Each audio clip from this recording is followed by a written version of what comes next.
दोस्तों नमस्कार। मैं हूं राजकुमार सिंह।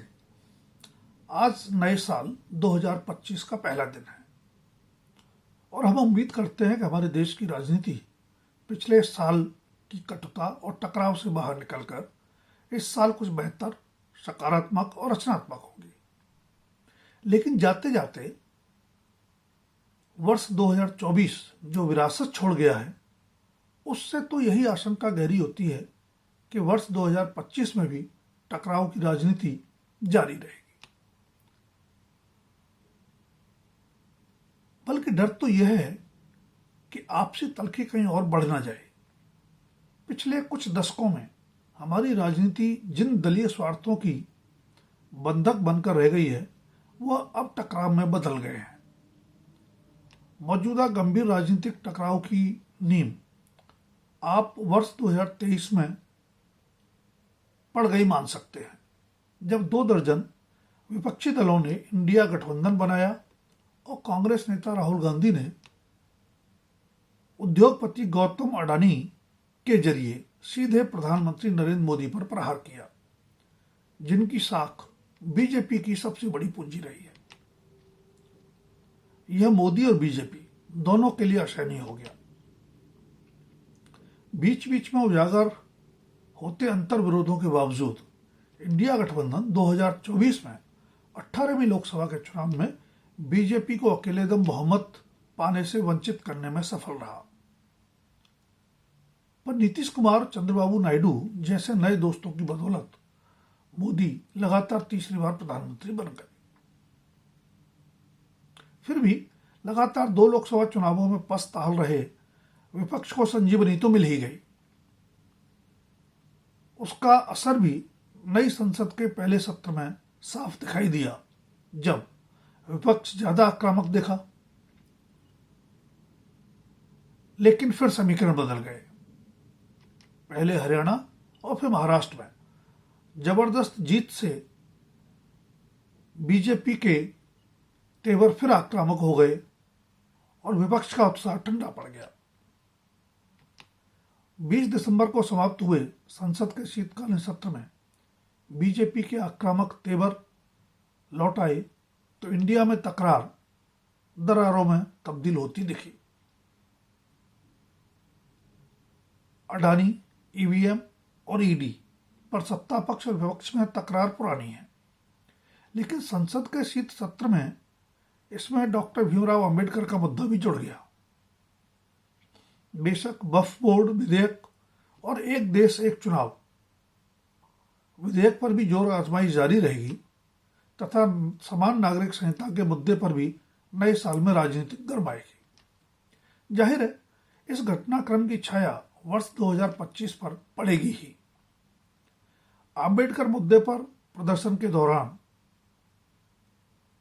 संसद में बीजेपी कांग्रेस सांसदों में हुई धक्का मुक्की के मामले में राहुल गांधी के विरुद्ध एफआईआर दर्ज हो चुकी है। क्राइम ब्रांच इसकी जांच करेगी। यह मामला पिछली लोकसभा में मानहानि मामले में राहुल गांधी की सदस्यता समाप्ति के बाद बीजेपी और कांग्रेस में चले टकराव के दूसरे संस्करण का रूप ले सकता है। बीजेपी मामले को कानूनी रूप देना चाहेगी, जबकि कांग्रेस राजनीतिक। हालांकि अडानी और ईवीएम पर कांग्रेस इंडिया गठबंधन में ही अकेली पड़ती दिख रही है, लेकिन आम्बेडकर के मुद्दे को वह फिर गेम चेंजर बनाना चाहेगी।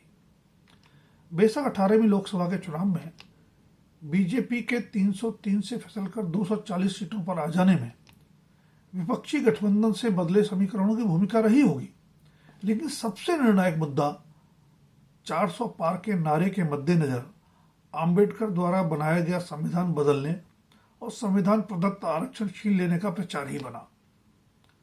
संसद में संविधान पर चर्चा के दौरान केंद्रीय गृह मंत्री अमित शाह के भाषण के एक अंश को वायरल कर कांग्रेस इसे अंबेडकर के अपमान का मुद्दा बनाने की कोशिश कर रही है। साझा लाभ देखकर इंडिया गठबंधन भी इस मुद्दे पर एक सुर में बोलता नजर आ रहा है। दिल्ली के पूर्व मुख्यमंत्री अरविंद केजरीवाल ने तो इसे अपने भगवान का अपमान बताते हुए अंबेडकर के नाम पर स्कॉलरशिप शुरू करने का ऐलान भी कर दिया है। शांत बीजेपी भी नहीं बैठी है। वह कांग्रेस पर लगातार अंबेडकर का अपमान करने के आरोप लगा रही है। जाहिर है संसद के बाद अब यह टकराव बाहर देखने को मिलेगा और कांग्रेस इस मुद्दे पर राष्ट्रव्यापी आंदोलन चलाने की तैयारी कर चुकी है। किसी की प्रतिबद्धता मापने का कोई पैमाना न भी हो, पर ऐसे भावनात्मक मुद्दों के चुनावी दोहन का मौका कोई दल या नेता नहीं चूकना चाहता। फिर दिल्ली में तो नए साल के शुरू में फरवरी में ही विधानसभा चुनाव हैं। देश की राजधानी में सत्ता की हैट्रिक करने वाली आम आदमी पार्टी यानी आप चौथी बार जनादेश मांगेगी, जबकि 27 साल से विपक्ष में बैठी बीजेपी दिल्ली वासियों का दिल जीतने में कोई कसर नहीं छोड़ेगी। यह राजनीतिक शोध का विषय है कि पिछले 3 लोकसभा चुनावों में बीजेपी को सभी 7 सीटें जिताने वाली दिल्ली उसे विधानसभा चुनावों में क्यों नकारती रही। नए साल में दिल्ली के दिल में किसके लिए क्या है वह तो चुनाव परिणाम बताएंगे, पर स्पष्ट है कि बीजेपी और आपके बीच राजनीतिक कड़वाहट चरम पर है। चुनाव की घोषणा से पहले ही सभी 70 उम्मीदवार घोषित कर चुकी आपकी राजनीति पर तो ये चुनाव गहरा असर डालेंगे। कथित शराब नीति घोटाले में जमानत के बाद मुख्यमंत्री पद से इस्तीफा देने वाले अरविंद केजरीवाल कह चुके हैं कि दिल्ली वासियों द्वारा ईमानदार मानने के बाद ही, यानी पुनः जनादेश दे देने के बाद ही वह पुनः कोई पद संभालेंगे। टकराव कांग्रेस और आपके बीच में बढ़ता जा रहा है। लोकसभा चुनाव मिलकर लड़ी कांग्रेस और आप विधानसभा चुनाव अकेले तो लड़ेंगी ही, एक दूसरे पर तल्ख आरोप भी लगा रही हैं। दिल्ली कांग्रेस के बड़े नेता अजय माकन ने तो आपसे दोस्ती को गलती मानते हुए केजरीवाल को एंटी नेशनल करार दे दिया। आपने माकन के विरुद्ध कार्रवाई न किए जाने पर इंडिया गठबंधन से ही कांग्रेस को बाहर करने के लिए अन्य घटक दलों से बात करने की चेतावनी दे दी है और आरोप लगाया है कि अरविंद केजरीवाल के विरुद्ध उम्मीदवार कांग्रेसी उम्मीदवार संदीप दीक्षित और मनीष सिसोदिया के विरुद्ध कांग्रेसी उम्मीदवार फरहद सूरी की इलेक्शन फंडिंग बीजेपी कर रही है। आसन्न विधानसभा चुनावों के लिए आपका बड़ा चुनावी दांव मानी जा रही 2100 रुपये महीना महिला सम्मान योजना की शिकायत भी कांग्रेस के ही पूर्व सांसद संदीप दीक्षित ने दिल्ली के उपराज्यपाल से की है, जिसकी जांच के आदेश दे दिए गए। कांग्रेस ने संदीप दीक्षित को नई दिल्ली विधानसभा सीट से अरविंद केजरीवाल के विरुद्ध उम्मीदवार भी बनाया है। वैसे इंडिया की बदौलत ही लोकसभा में 52 से 99 पर पहुंची कांग्रेस के लिए गठबंधन की राह लगातार मुश्किल होती जा रही है। हरियाणा विधानसभा चुनाव में उसने किसी घटक दल को भाव नहीं दिया तो महाराष्ट्र में बड़ा भाई बन बैठी। ऐसे में हर का ठीकरा सबसे ज्यादा उसी पर फूटना था। ममता बनर्जी ने इंडिया के नेतृत्व के लिए दावेदारी जताई तो शरद पवार से लेकर लालू यादव तक ने उनका समर्थन करने में देर नहीं लगाई। पिछले साल ही हुए 9 विधानसभा उपचुनावों में कांग्रेस को एक भी सीट न देकर अखिलेश यादव भी अपनी मंशा जता चुके हैं। जम्मू कश्मीर के मुख्यमंत्री उमर अब्दुल्ला ईवीएम मुद्दे पर कांग्रेस को चुनाव परिणाम स्वीकार करने की नसीहत दे चुके हैं, तो उप मुख्यमंत्री पद मांग रही कांग्रेस से झारखंड के मुख्यमंत्री हेमंत सोरेन भी खुश नहीं है। पिछली बार बिहार में 70 सीटों पर लड़ने वाली कांग्रेस 19 सीटें जीतकर महागठबंधन में सबसे कमजोर कड़ी साबित हुई थी।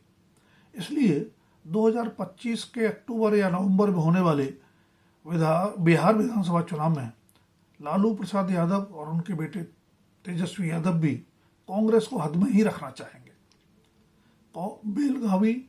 बेलगावी अधिवेशन के 100 वर्ष पूरे होने पर वहां आयोजित कांग्रेस कार्य समिति की बैठक में अध्यक्ष मल्लिकार्जुन खड़गे ने 2025 को कांग्रेस के सशक्तिकरण का वर्ष बताया है, लेकिन मित्र दलों से उसके बढ़ते टकराव से तो इंडिया में बिखराव की आशंका ज्यादा गहरा रही है और यह घटनाक्रम कुल मिलाकर देश और प्रदेशों में भी टकराव की राजनीति को ही बढ़ावा देगा। दोस्तों, अगर वीडियो पसंद आई तो लाइक, शेयर और सब्सक्राइब अवश्य करें। धन्यवाद। अभी के लिए इतना ही। जल्द फिर मिलेंगे किसी नए विषय के साथ।